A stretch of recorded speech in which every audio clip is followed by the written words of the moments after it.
ফ্যাসিবাদীদের সাথে সখ্যতা করে বাংলাদেশের রাজনীতিতে যদি তাদেরকে আপনারা প্রবেশ করবার সুযোগ তৈরি করে দিতে চান, যেই পথ ফ্যাসিবাদকে ফিরে আসার জন্য তৈরি করবেন, সেই পথ দিয়ে আপনাদেরকে দিল্লিতে বিতাড়িত করা হবে। আমরা আশা করেছিলাম বহু রক্ত, জীবন, অনেক অশ্রু আর ঘামের বিনিময়ে অর্জিত জুলাই বিপ্লব পরবর্তী বাংলাদেশের মানুষ তাদের ব্যালটের অধিকার ফিরে পাবে। কিন্তু দুর্ভাগ্যজনকভাবে 12ই ফেব্রুয়ারি মানুষের ব্যালটের অধিকারের সাথে নির্মম তামাশা করা হয়েছে। সারাদিন শান্তিপূর্ণ নির্বাচনের প্রকাশ্য নাটক সাজিয়ে সন্ধ্যার পর থেকে সূক্ষ্ম ইঞ্জিনিয়ারিংয়ের মাধ্যমে টার্গেটকৃত ব্যক্তিদেরকে জাতীয় সংসদে যাওয়ার পথে প্রতিবন্ধকতা সৃষ্টি করা হয়েছে। ডিপ স্টেটের এজেন্ডা বাস্তবায়ন করতে বাংলাদেশের জনগণের অর্থে লালিত প্রশাসন ব্যবহৃত হয়েছে। সিসি, আপনাকে বলতে চাই, আপনার পূর্ববর্তী সিসির পরিণাম থেকে আপনি শিক্ষা গ্রহণ করুন। আমরা যে আপত্তি জানিয়েছি, সঠিক তদন্তের মাধ্যমে জনগণের ব্যালটের অধিকার যদি ফিরিয়ে না দেন, বাংলার মানুষ জোর করে তাদের অধিকার কেড়ে নেবে ইনশাআল্লাহ। আপনাদের এই প্রহসনের প্রতিবাদ করার পর গোটা বাংলাদেশ জুড়ে আমাদের 11 দলীয় নির্বাচনী ঐক্যের নেতা কর্মী সমর্থকদের উপর যেই পৈশাচিকতা চালানো হচ্ছে, আমাদের বোনদেরকে ধর্ষণ করা হয়েছে, আমাদের মা বোনদের শ্লীলতাহানি শুধু নয়, তাদেরকে শারীরিকভাবে লাঞ্ছিত করা হয়েছে, আমাদের বাড়িঘরে অগ্নিসংযোগ করে বাংলাদেশে আবার নতুন করে ফ্যাসিবাদ ফিরিয়ে আনবার পায়তারা চালানো হচ্ছে। মনে রাখবেন, রক্ত দিয়ে যে জুলাই বিপ্লব হয়েছে, সেই বাংলাদেশে আর কোনোদিন ফ্যাসিবাদ ফিরে আসতে পারবে না ইনশাআল্লাহ। পুরনো ফ্যাসিবাদীদের সাথে সখ্যতা করে বাংলাদেশের রাজনীতিতে যদি তাদেরকে আপনারা প্রবেশ করবার সুযোগ তৈরি করে দিতে চান, যেই পথ ফ্যাসিবাদকে ফিরে আসার জন্য তৈরি করবেন, সেই পথ দিয়ে আপনাদেরকে দিল্লিতে বিতাড়িত করা হবে। তৃতীয় কথা আমাদের পরিষ্কার, শরীফ ওসমান হাদি সহ প্রতিটি হত্যাকাণ্ডের বিচার করতে হবে।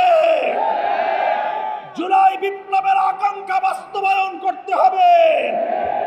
জুলাই স্পিরিট থেকে যদি এক চুল পরিমাণ বাংলাদেশকে বিচ্যুত করার ষড়যন্ত্র করা হয়, জুলাই যোদ্ধারা আবার মাঠে নামবো, আবার মাঠে নামবো, আবার মাঠে নামবো ইনশাআল্লাহ।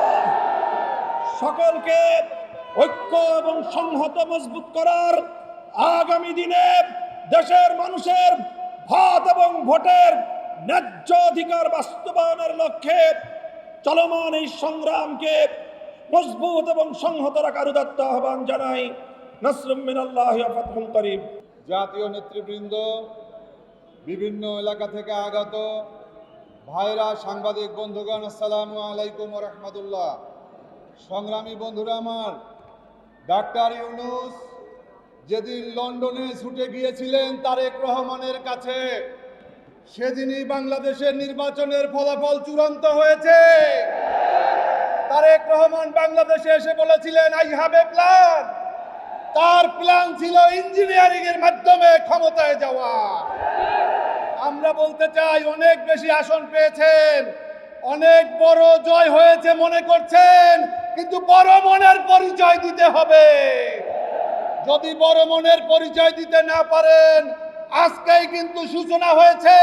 নির্বাচনের আগে বিভিন্ন এলাকাতে হুমকি ধমকি দিয়েছেন, ভোটের দিনে জনগণকে ভোট কেন্দ্রের কাছে যেতে দেন নাই, আমাদের এজেন্টদেরকে ভিতরে থাকতে দেন নাই, ফলাফল বিকৃত করেছেন।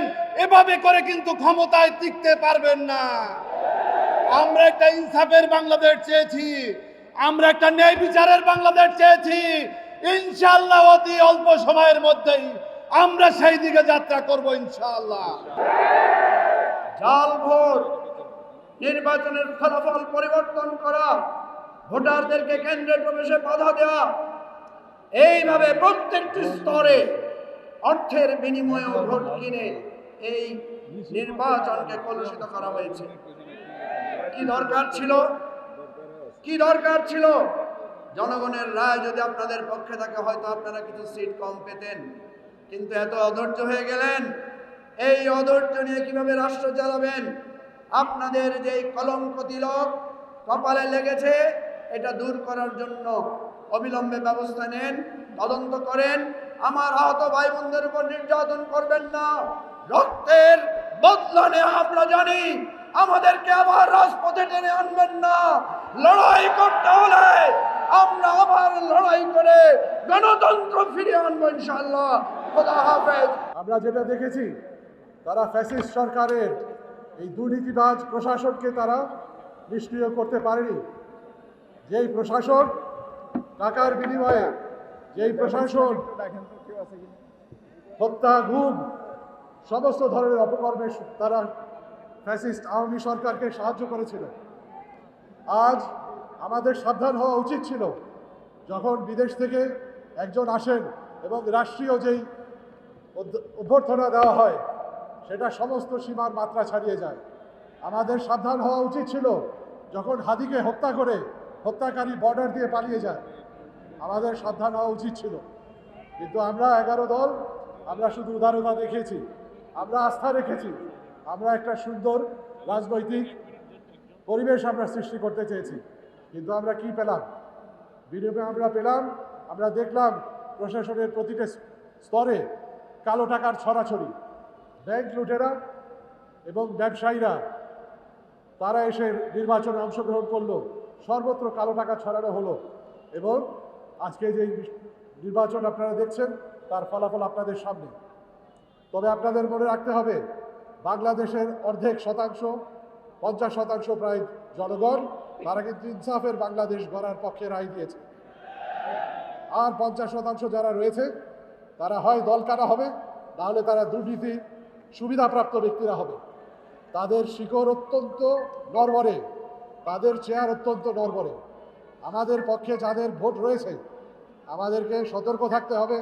এবং এই নড়বড়ে চেয়ার তারা যদি ভবিষ্যতে এই দেশের উপরে একইভাবে এই জুলুমটা শুরু করে, ফ্যাসিস্ট সরকারকে পুনর্বাসন করার চেষ্টা করে, যেটা আমরা দেখছি, আমাদের মা বোনদের উপরে হুমকি হচ্ছে, আমাদের নেতৃবৃন্দের হুমকি হচ্ছে। আমি সাবধান করে দিতে চাই, এভাবে যদি হয় আরেকটি অভ্যুত্থান হবে। আসসালামু আলাইকুম ওয়া রাহমাতুল্লাহি ওয়া বারাকাতুহু।